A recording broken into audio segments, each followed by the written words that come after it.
반갑습니다. 생각의 차이에서 수능 영어 강사로 일하고 있는 이제 강사명은 이제 단글리시로 일을 하고 있고 이제 본명은 김두환이라고 합니다. 반갑습니다. 저 이번에 간담회이자 이제 설명회를 준비하면서 좀 어떤 얘기들을 해드리는 게 조금 가장 좀 여러분들이 시간을 알차게 쓰고 갈 수 있을까를 고민을 하다가 학부모님들이 궁금해하실 사항과 그리고 학부모님들이 알아야 하는 사항을 두 가지를 중점적으로 이제 준비를 하게 되었습니다.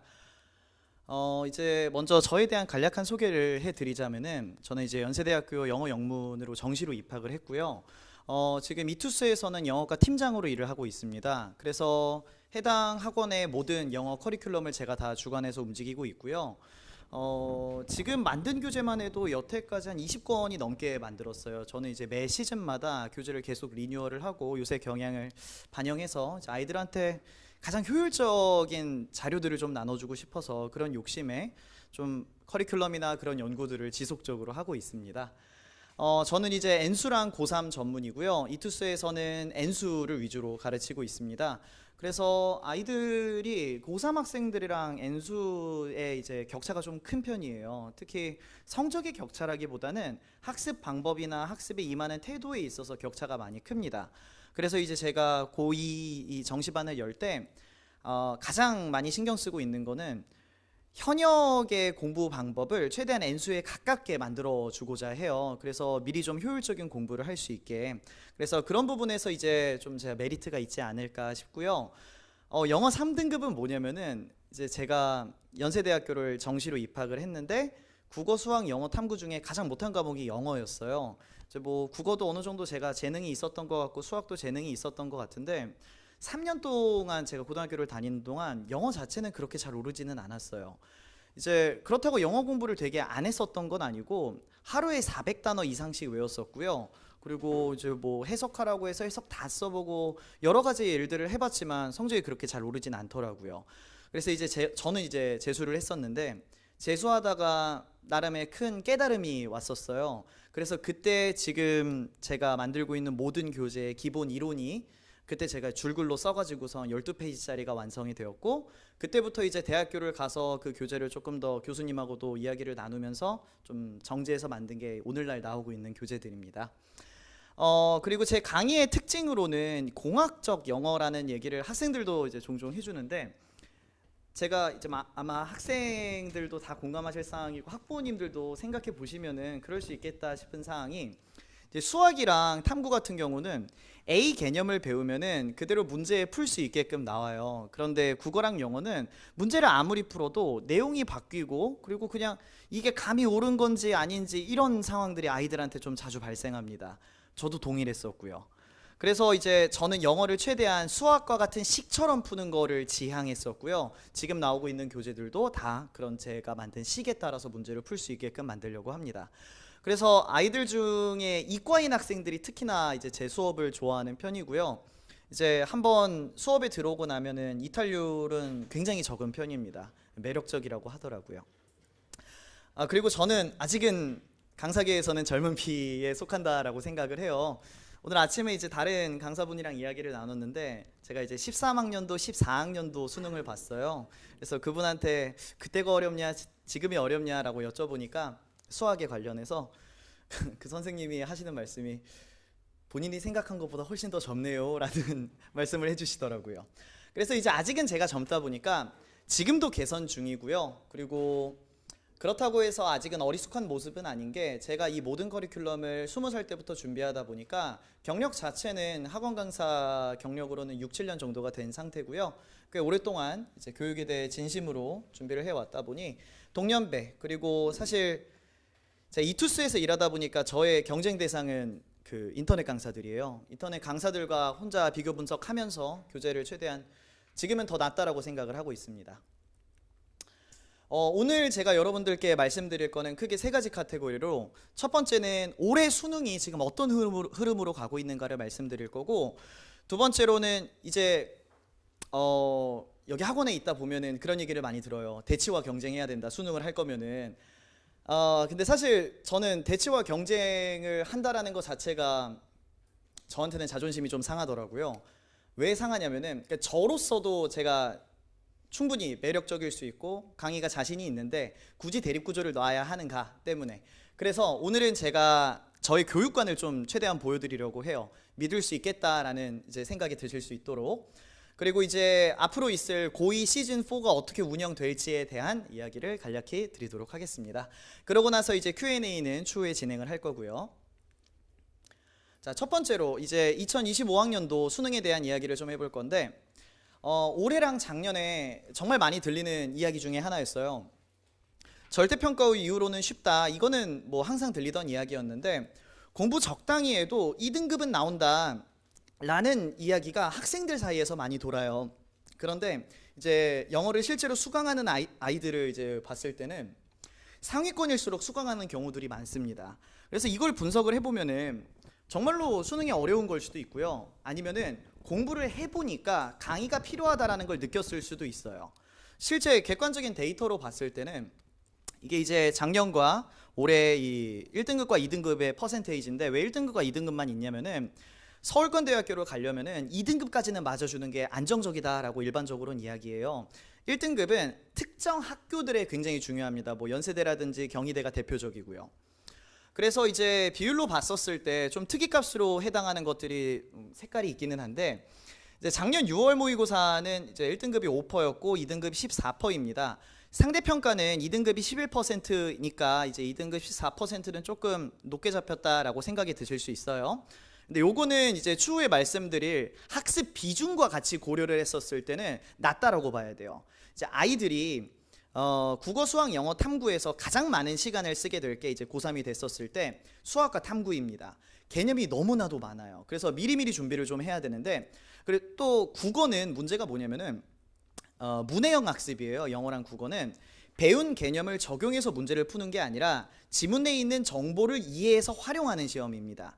그래서 지문을 읽는 이 시각이 잘 갖춰져야 되는데 이게 최소 6개월이 걸려요. 영어는 이제 저는 최소 3개월 정도가 걸린다라고 보고 있고요. 그래서 국어랑 영어는 장기간의 학습이 좀 필요하고, 수학과 탐구는 학습 비중 자체가 굉장히 높게 잡혀 있어야 됩니다. 그런 측면에서 봤었을 때 2등급이 14%라는 것은 그렇게 높은 상황은 아닙니다. 어느 정도 이제 적게 공부하고 나서 14% 안에 들어야 하니까요.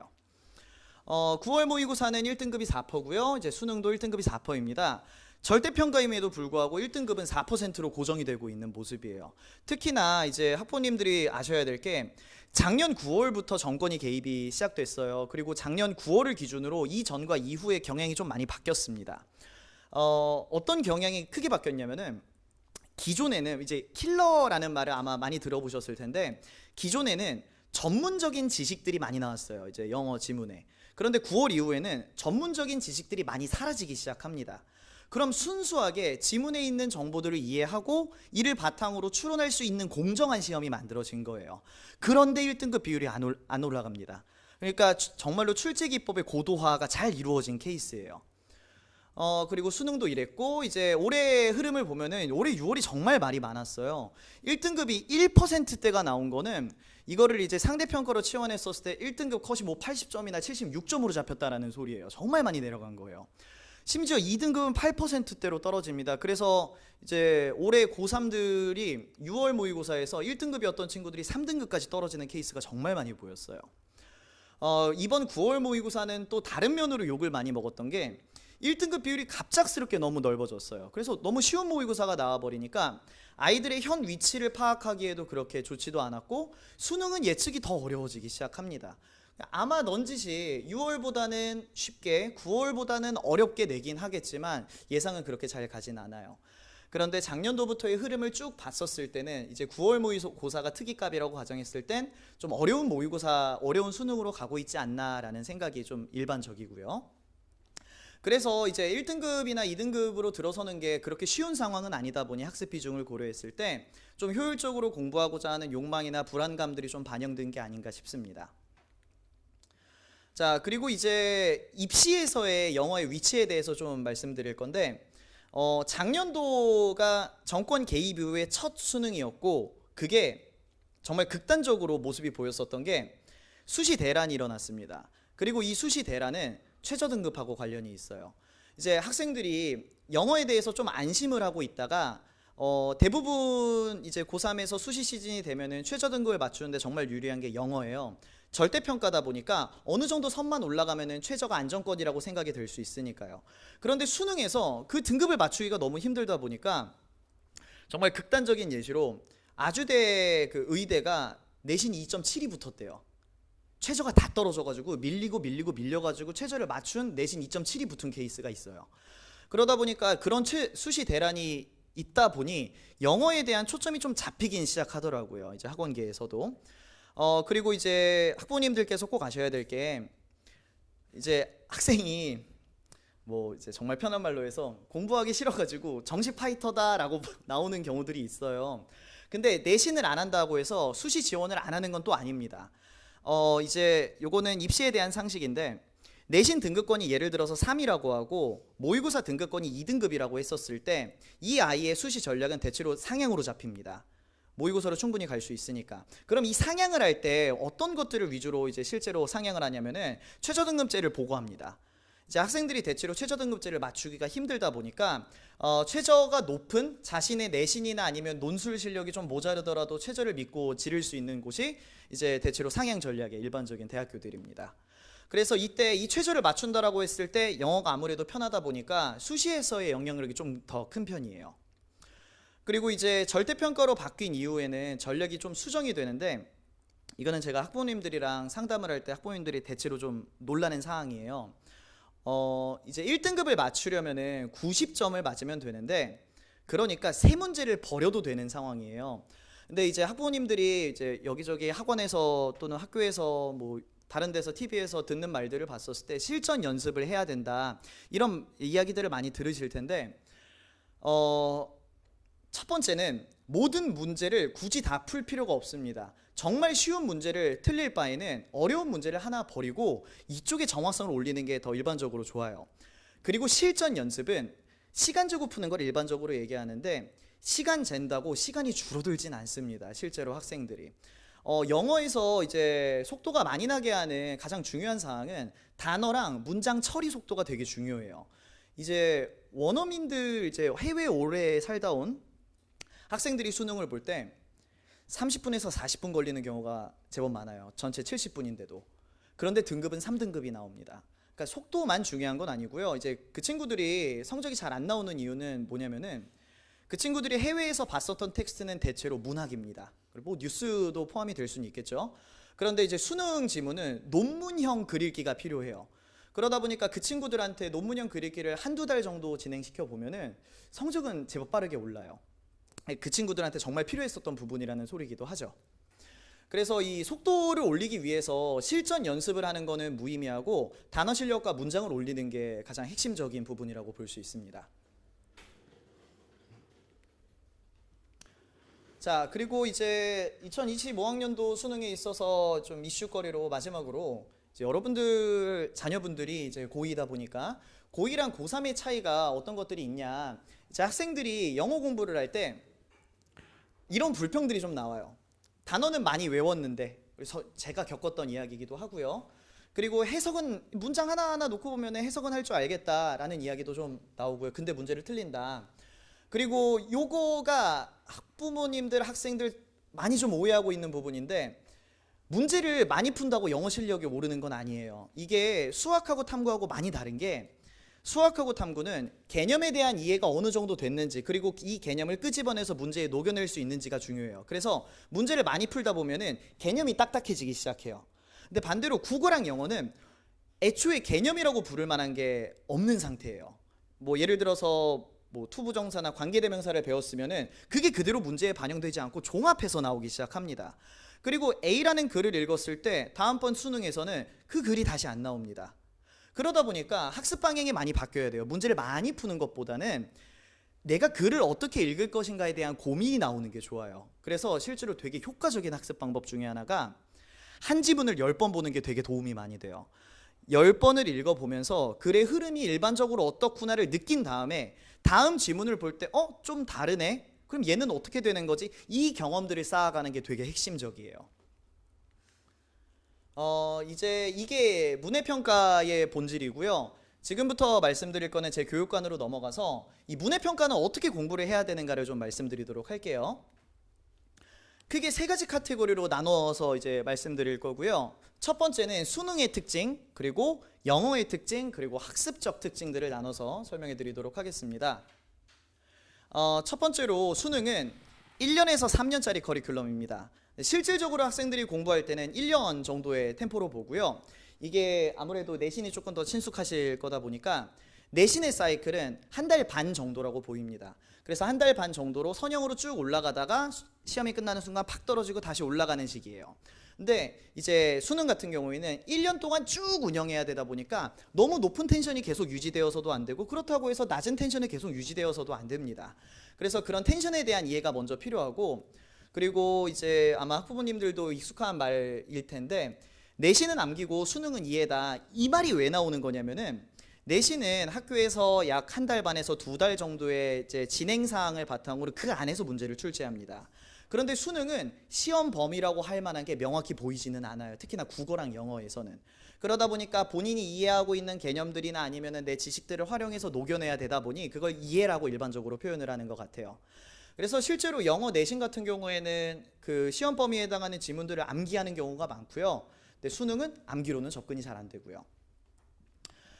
그래서 내신과 많이 다르다 보니까 학습 방법이 완전히 바뀌어야 됩니다. 정시에서는.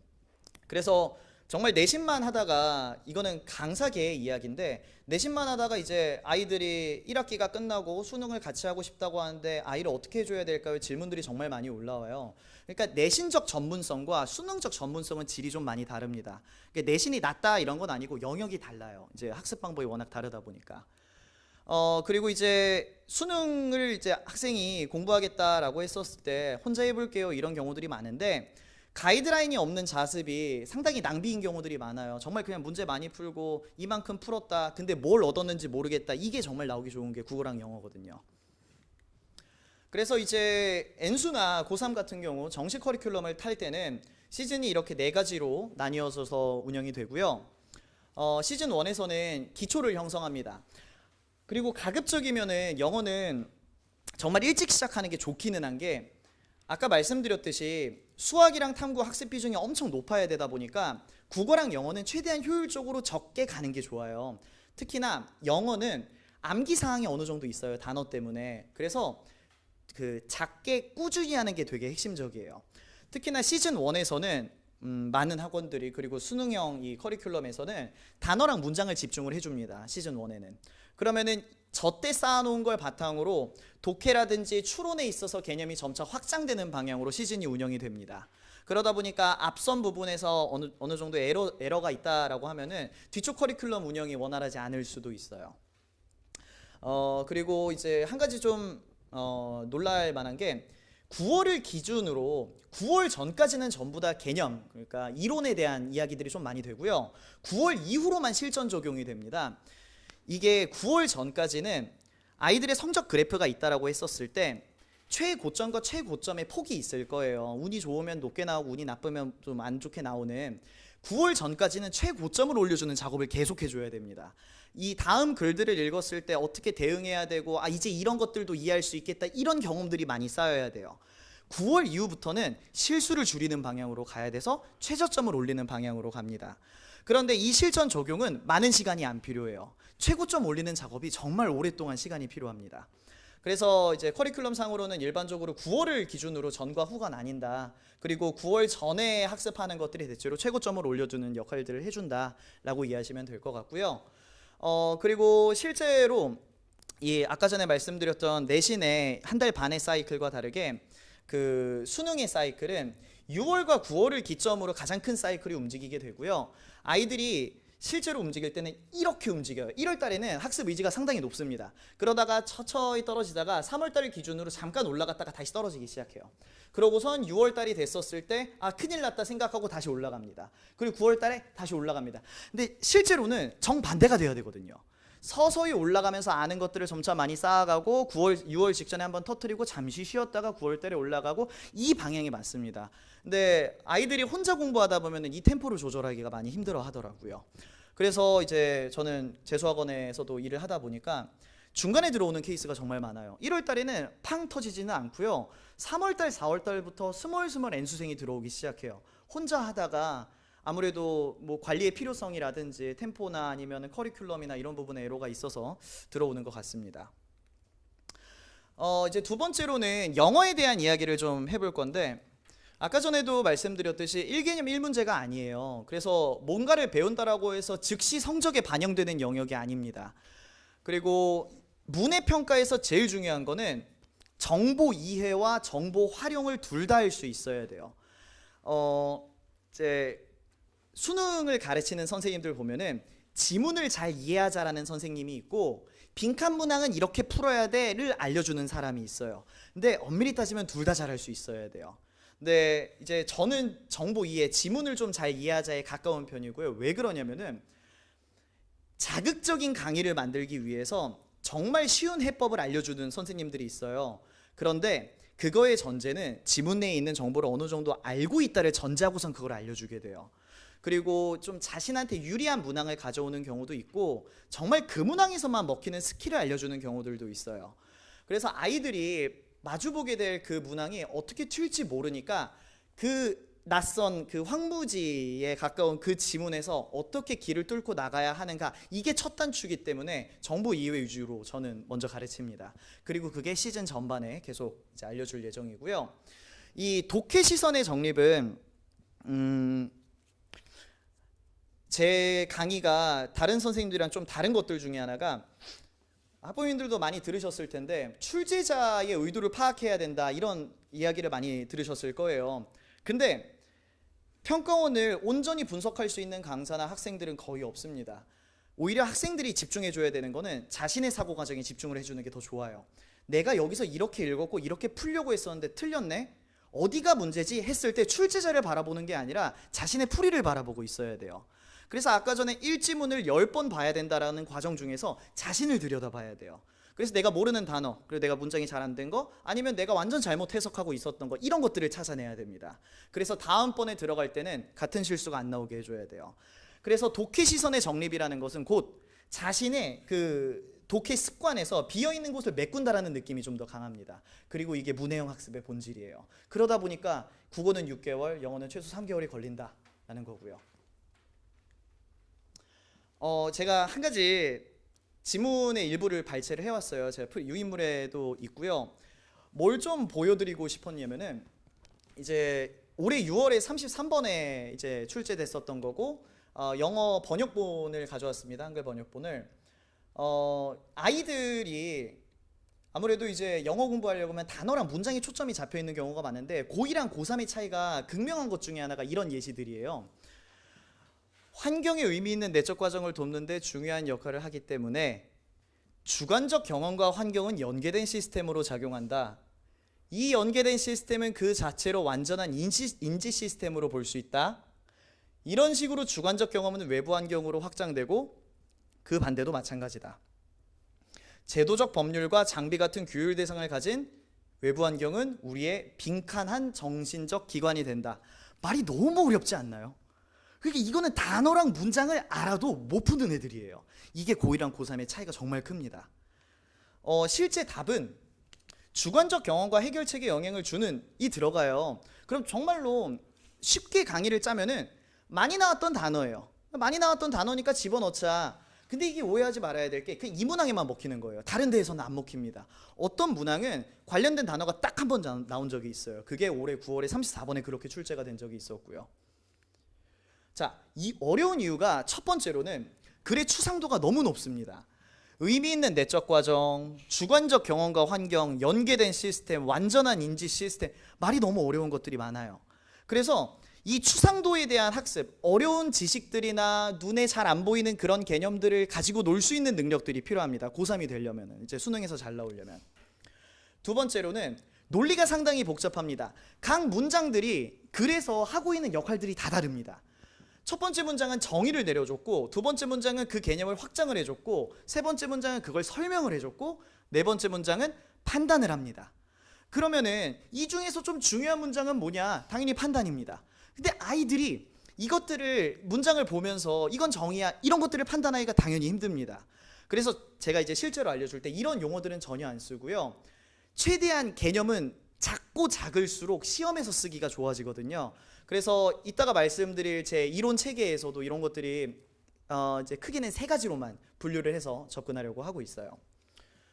자, 마지막으로 이 추론 능력에서도 좀 많이 필요한 게 지금 여기까지만 가져온 게 여기서 추론이 되는 상태여서 이제 빈칸이 뚫려 있었던 게 주관적 경험과 해결책에 영향을 주는 정시형 기관이다, 요 파트가 뚫려 있었는데 바로 앞 문장을 보면은 주관적 경험은 외부 환경으로 확장되고 그 반대도 마찬가지다. 경험이 환경까지 확장된대요. 반대면은 환경이 경험으로 들어가겠죠.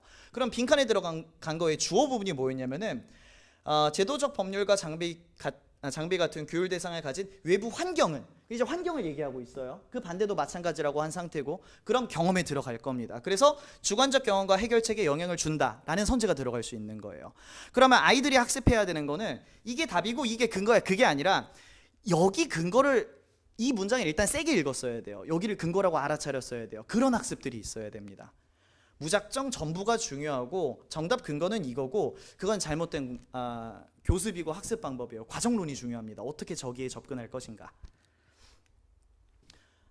그리고 마지막으로 학습적 측면을 좀 말씀드릴 건데, 학과 습은 아마 어디선가 들어보신 적이 있을 거예요. 학은 배우는 걸 뜻하고요. 습은 이제 체화하는 거, 흔히 얘기하는 걸 뜻합니다.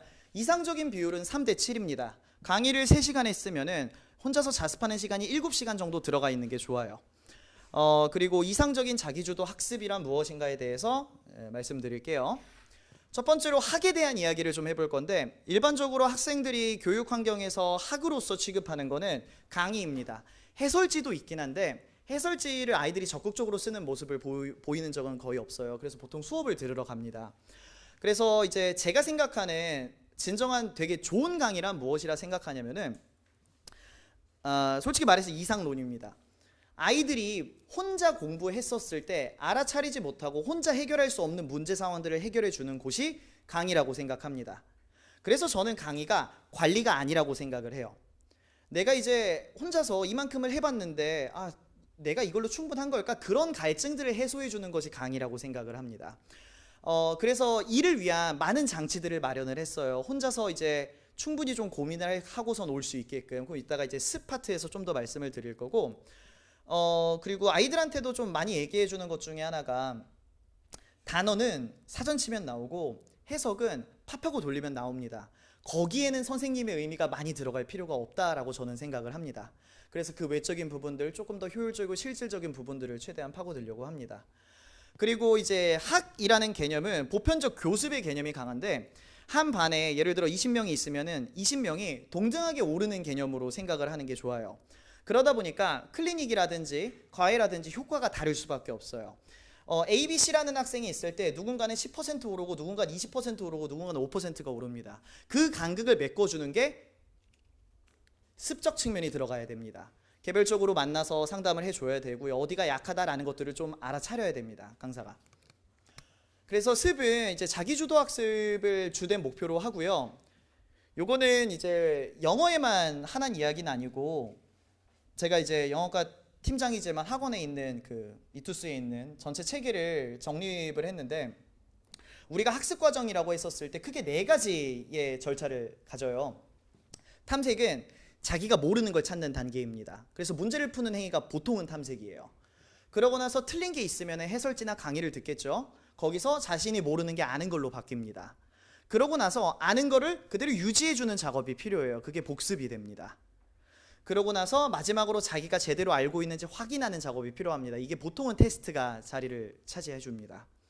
그래서 요거는 이제 제가 앞으로 그리고 여태까지 계속 강의를 운영을 하던 사이클이고요. 아이들한테 예습할 거리를 주고 강의를 들을 때 본인이 몰랐던 거에 충분히 집중할 수 있게끔 만들어주고, 복습하는 자료도 충분히 줍니다. 그러고 나서 클리닉 때는 테스트를 진행하고 1대1로 좀 어디가 약한 것 같다 이런 것들 집중하자라고 이야기를 해줍니다.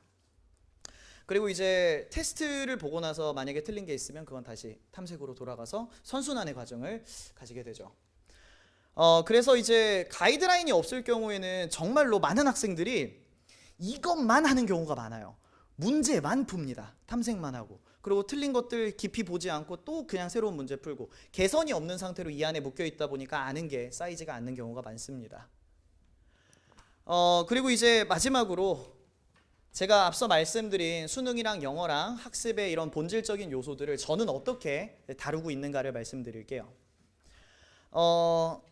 수능 영어 강사는 당연히 자기 교재가 있어야 돼요. 왜 그러냐면은 학교 내신은 시험 범위가 정해져 있고 그거를 다 이해하면 그냥 끝납니다. 그런데 수능은 평가원이 어떤 가이드라인을 명확하게 제시해 주지 않았어요. 공식적인 교과서도 없고요, 수능에 대한. 그러다 보니까 자신이 이제 바라보는 평가원이나 수능에 대한 올바른 해법을 담을 수 있는 어떤 매테리얼들이 필요합니다. 그래서 수능 강사는 당연히 모든 자료를 자체 제작해야 되는데, 자, 수업 때 아이들한테 물어봤어요. 이제 대치 가서 수업을 듣는 아이가 있는지 물어보니까 가서 뭘 배웠냐라고 하니 성문 종합 영어를 아직 쓰는 학원이 있고요. 시중교재, 모의고사 시중교재를 그대로 쓰는 학원들이 있고요.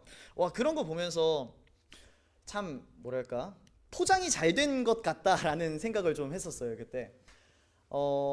네, 사실 제 동료 강사들 중에서도 자료를 직접 만드는 사람들은 거의 없고 EBS나 평가원 기출문제를 따가지고 하는 경우들이 많은데, 솔직히 좋은 방향은 아닙니다. 효과적인 학습을 위해서는 이론이 잘 녹여져 있는 이 자료들, 문제들이 필요해요.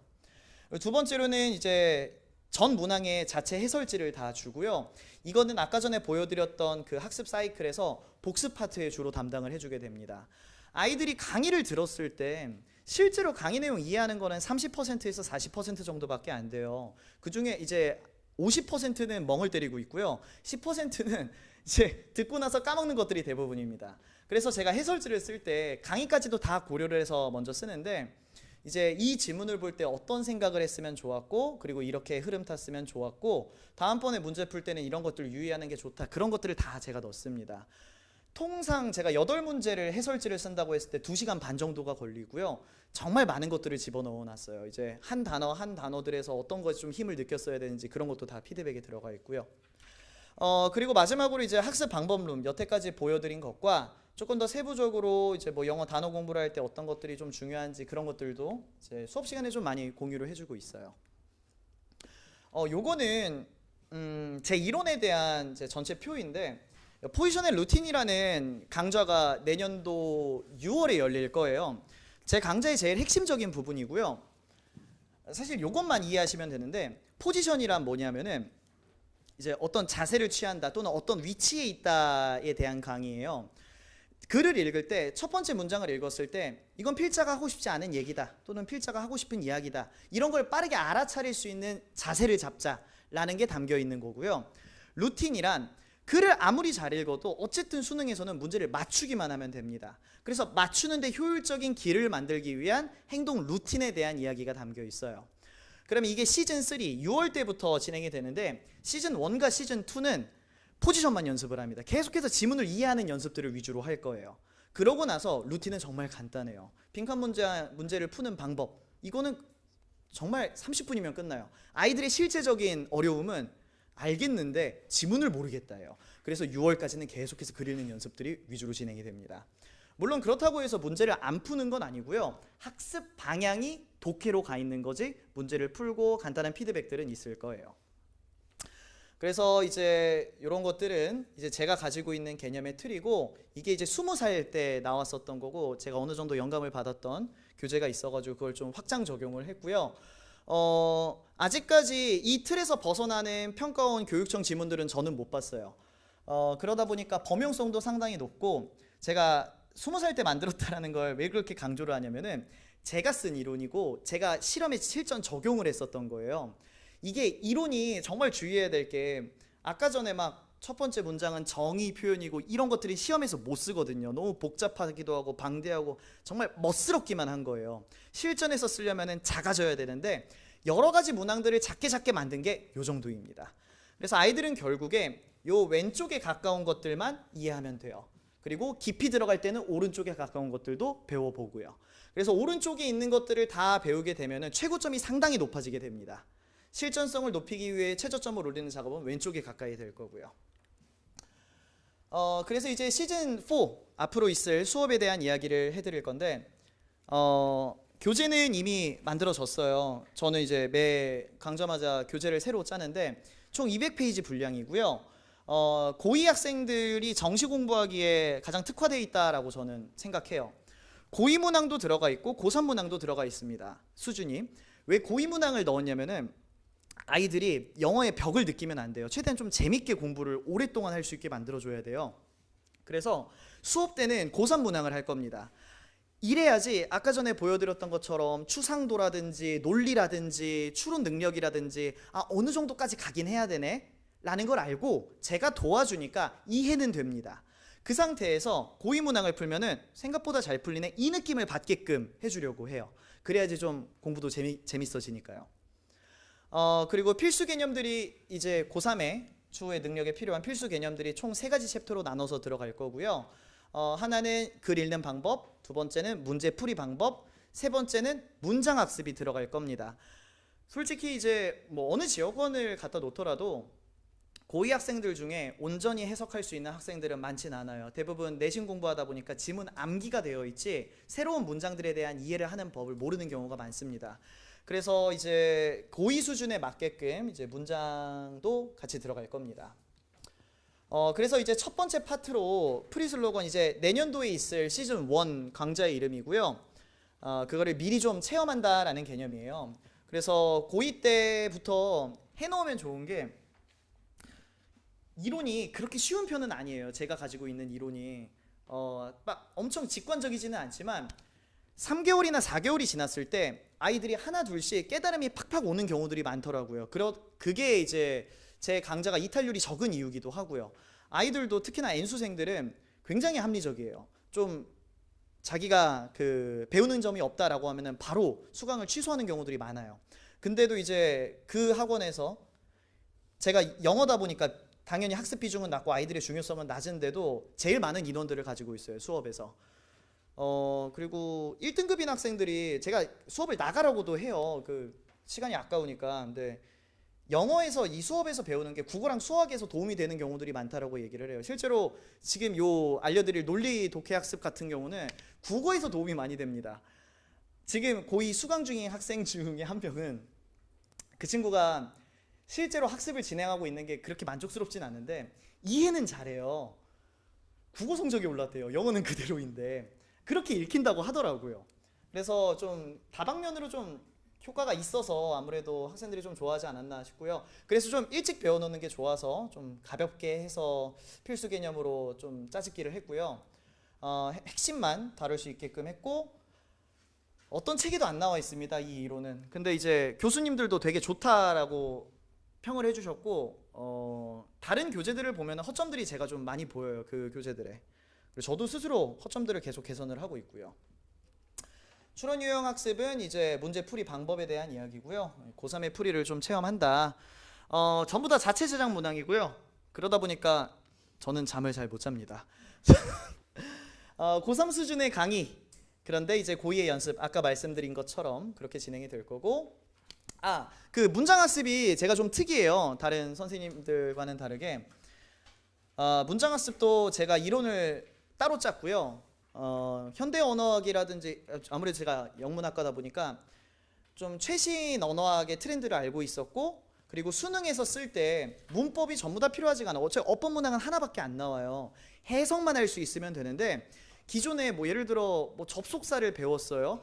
해석이 직접 연결이 안 되는 식으로 배워요. 그래서 그런 부분들 자질구레한 것들 빼고 정말 해석만 할 수 있게끔 이론을 짜가지고 교재를 편찬을 했고요. 그래서 최소 문법, 최대 해석을 저는 지향을 합니다. 여기 있는 이제 문장들은 평가원, 교육청, 유사 문항들에서 제가 문장을 괜찮은 것들만 선별해서 만든 상태고 이제 나아가 실질 해석 연습까지는 무슨 소리냐면은 영어 한 지문에 160에서 180 단어가 들어가요. 일반적으로. 그럼 아이들이 160에서 180 단어를 전부 다 처리하는 게 불가능합니다.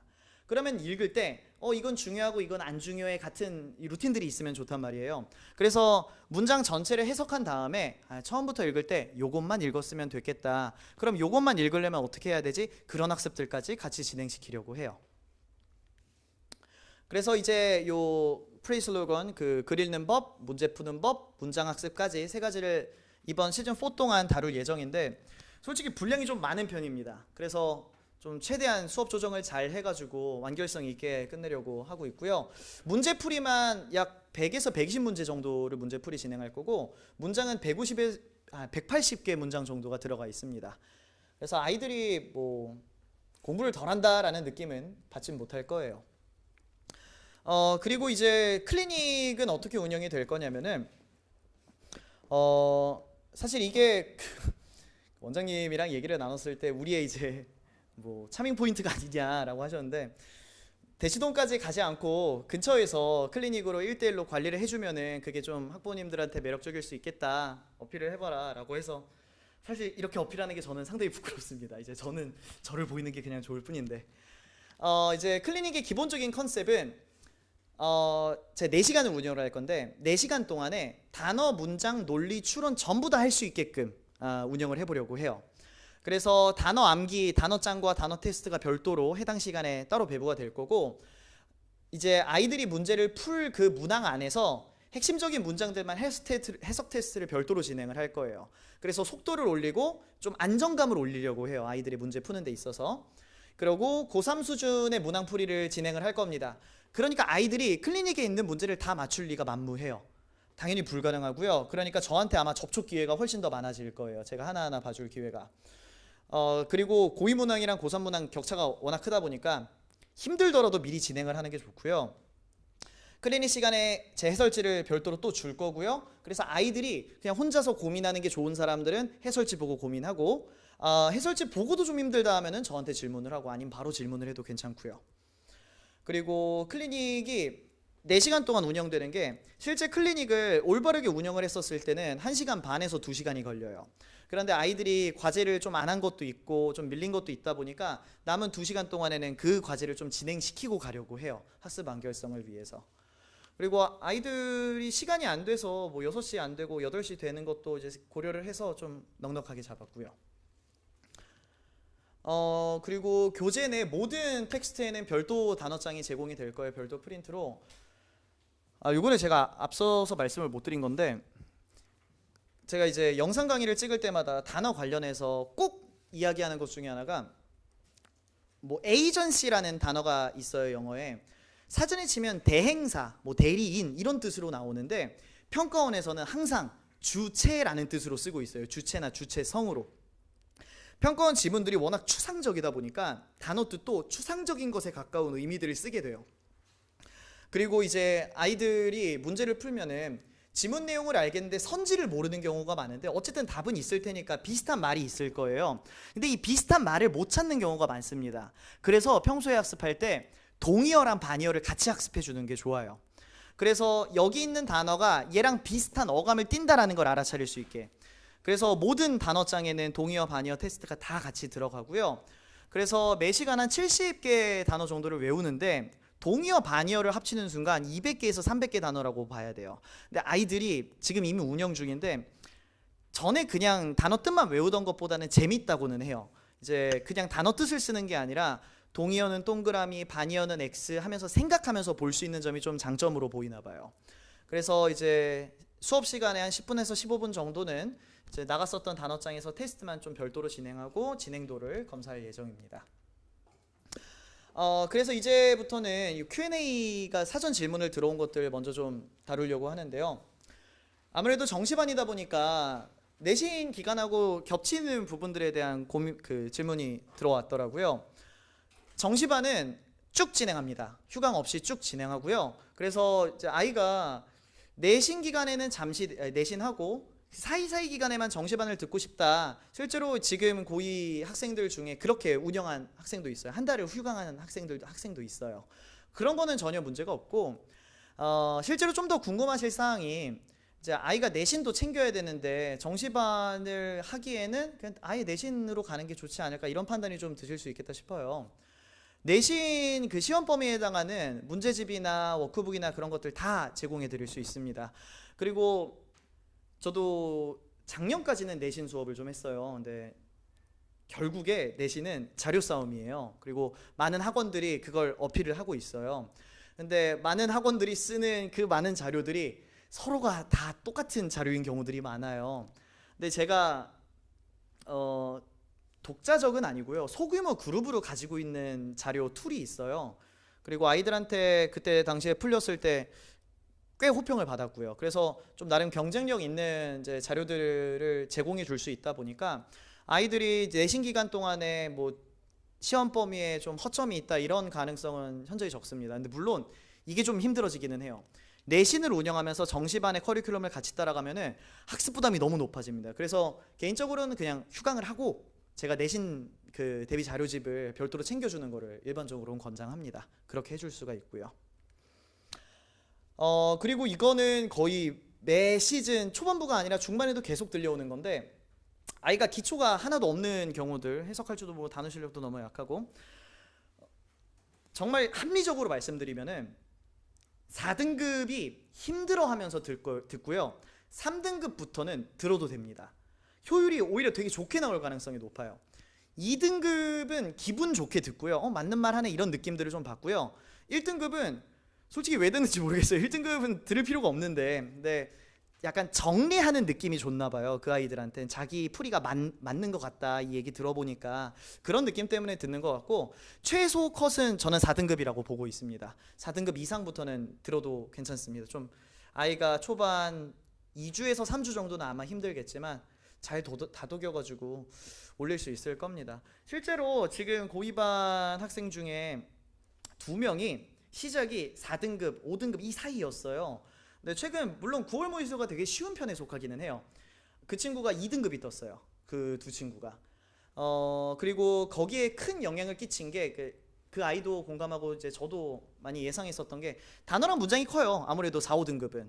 아예 영어 자체를 읽지 못하는 사람이 읽게 됐으니까. 근데 원래 3등급에서 2등급 올라가는 게 첫 번째로 힘들고요. 2등급에서 1등급은 정말 말도 안 되게 어려워요. 영어는. 3등급에서 2등급 올라가려면 논리를 읽을 수 있어야 돼요. 모든 문장들을 다 해석해 놓고 나서 어떤 관계를 가지고 있는가를 알 수 있어야 돼요. 2등급에서 1등급은 추론을 정말 잘해야 됩니다. 안정성도 정말 높아야 되고요. 모든 문항 다 맞출 수 있는데 세 문항 버리고 다 맞출 수 있는 사람이 돼야 되다 보니까. 그리고 이제 절대평가가 됐는데 1등급 컷이 그냥 90점인 거예요. 4%가 나오고 있으니까. 그럼 어려운 시험이에요. 상대평가로 놓고 봤었을 때도. 자, 그리고 이제 지금부터 수능 준비해도 전혀 안 늦습니다. 오히려 좀 빠른 감도 있어요. 특정 등급권대에 놓고 봤었을 때. 그러니까 저는 뭐랄까, 사업가보다는 교육가에 조금 더 가까운 것 같은 게, 한 학부모님 상담 요청하셨을 때 아이가 1등급이 나오는데 불안하다, 수업을 수강하고 싶다라고 하셨을 때 안 들어도 된다고 이야기를 합니다. 만약에 좀 이상 신호가 발견이 되면은 그때 들어와도 늦지 않습니다. 다만 영어를 시작하는 정말 마지노선은 이 등급권대에 따라마다 물론 다르지만 적어도 내년 3월에는 시작하셔야 돼요. 그리고 등급권대가 만약에 낮을 경우에 3, 4등급권대일 경우에는 1월에 시작하는 게 좋습니다. 그리고 물론 이게 문해평가다 보니까 공부한 만큼 성적이 그대로 나오는 영역이 아니에요. 그러다 보니까 항상 불안감은 있을 수밖에 없어요. 그리고 공부할 때 있어서 아이가 불안해하고 있으면 공부가 잘 안 돼요. 그래서 그런 불안감 해소 용도로 일찍 시작하는 것도 저는 괜찮은 방향이라고 보기는 합니다.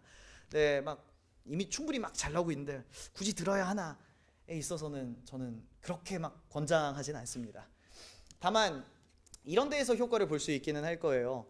공부 방법론이나 이제 뭐 강의론이나 학습 방법, 자습할 때 운영하는 방안이라든지 이런 데서 어떤 강사들보다 저는 자신이 있습니다. 그래서 아이가 저랑 공부를 했었을 때 영어 말고도 많은 것들을 아마 얻어갈 거예요. 특히나 국어에서 얻어갈 게 많습니다. 저한테는. 그리고 이제 공통 질문 사항은 여기서 끝이고요. 이제 잠시 질문이 있으시면은 지금부터 진행하도록 할게요. 네.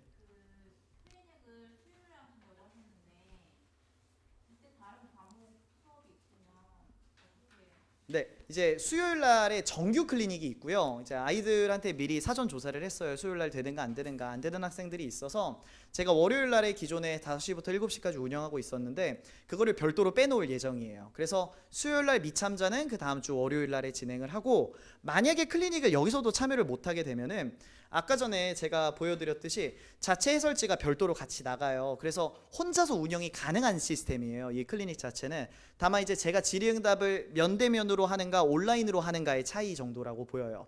그래서 둘 다 못할 경우에는 제가 별도로 트래킹을 해서 클리닉 운영이 됐는지, 그리고 뭐 성적이라든지 그런 거 어떻게 나왔는지 온라인으로 해줄 예정입니다.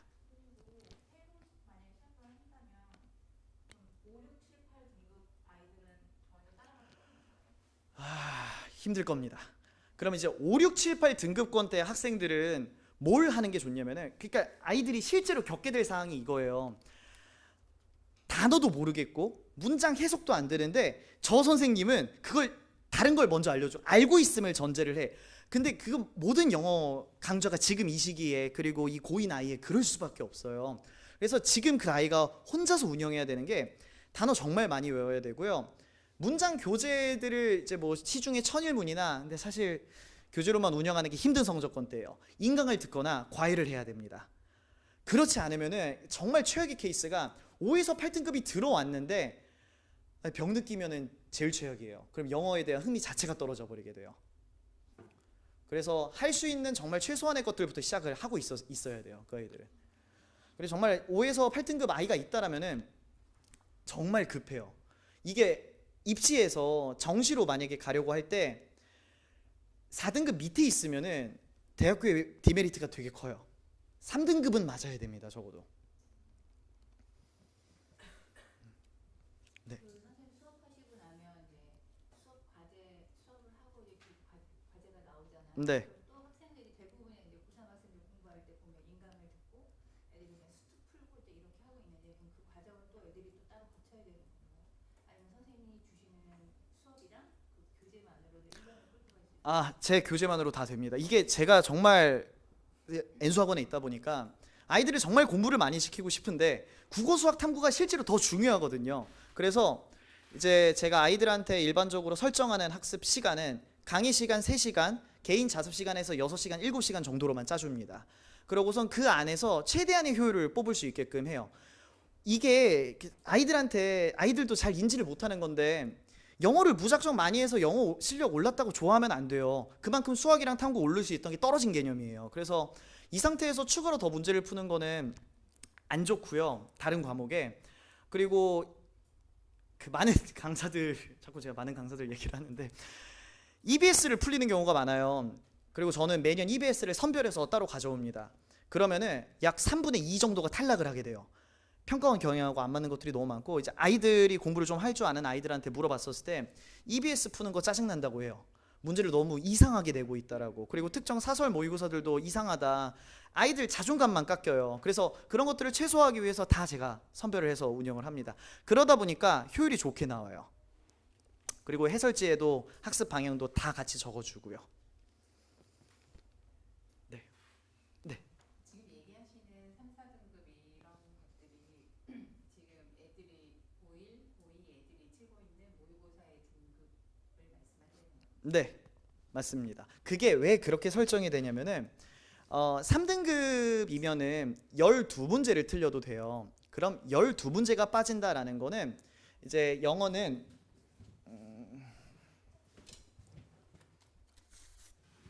크게 3가지 영역으로 나뉘는데, 쉬운 문항, 그리고 중간 문항, 어려운 문항으로 나뉘고, 쉬운 문항이 듣기랑 한 문장 해석으로 해석이 끝나는 애들이 있어요, 문항들이. 그리고 중간 문항은 대의 파악이라고 불러요. 주제나 제목 같은 거 파악하는 거. 여기가 논리가 좀 필요하고요, 어떤 필자가 뭘 힘을 주고 얘기하는지. 어려운 문항들은 추론이 필요합니다. 빈칸 순서 삽입 같은 애들이라고 봐야 돼요. 그러면은 듣기랑 한 문장짜리 문제를 못 맞추는 거는, 이게 지금 어려운 문항이 일반적으로 1등급권으로 했을 때 3개에서 4개 못 푸는 거고, 중간이 8문항을 못 풀어요. 그리고 여기가 12문항인데 12문항 못 푸는 건데, 그럼 여기가 다 빠지게 돼요. 그러면 한 문장짜리도 해석을 못하고 있으니까 4등급이 나오고 있다라는 소리가 됩니다. 그리고 실제로 3, 4등급 맞췄을 때 찍어서 맞춘 문항들도 같이 껴있어요. 빈순삽 쪽에서. 그러니까 문장이랑 단어 쪽에 문제가 많을 수밖에 없어요. 이게 고2여도 똑같습니다. 이건 고1, 고2여도. 고3 가도 쉬운 문항의 흐름 자체는 똑같아요. 다만 고3에서는 여기가 많이 차이가 나타나기 시작해요.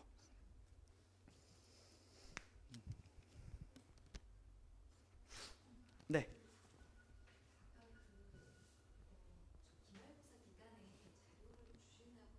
네.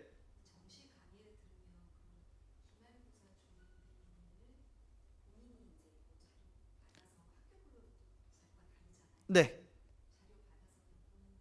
그렇습니다. 이게 내신형 강좌에서 메리트가 있는 경우는 학교에 대한 분석이 되게 철저하게 되고 다음 나올 문제에 대한 경향을 알고 있는 강사가 수업을 할 경우에는 정말 메리트가 커요. 근데 일단은 그렇게 되면은 이미 좀 굉장히 유명하신 강사분들이 아마 자리를 잡고 계실 거고, 그렇지 않을 경우에는, 그리고 만약에 시험의 난이도가 그렇게 높지 않을 경우에는 아이들한테 핵심되는 거는 지문에 대한 이해예요. 지문을 이제 다 알고 있고 거기 나온 단어들 다 알고 있고 그리고 관련된 뭐 주제 문제가 나왔을 때 바로 답이 나올 수 있고 어법 사항들이 있으면 그런 것들 파악할 수 있는가. 근데 이거는 강사가 없어도 문제 풀고 해설지로 웬만하면 해결이 됩니다. 그리고 제가 실제로 그 공부할 때도 그런 식으로 공부를 했었을 때 내신은 성적이 잘 나왔었고요. 모의고사가 안 나왔었던 거지. 그래서 이제 기말고사 기간이 되면은 학교별로 이제 시험 범위를 조사를 해서 아이들한테 짜집기해서 문제를 줍니다. 그리고 이번에도 그렇게 운영을 했었을 때 아이들도 뭐 솔직히 막 엄청 좋다라는 느낌은 아니었고요. 불만은 없었습니다. 다른 학원에서 해주는 거랑 똑같았다 정도의 느낌이었어요. 그렇죠. 다 됩니다. 이게 그 다른 내신 학원을 하는 선생님들도 다 그 자료를 쓰고 있고 거기에 제가 추가로 좀 얻는 개념이어가지고 허상입니다. 다 그 자기네 자료가 최고라고 하는 것 허상입니다.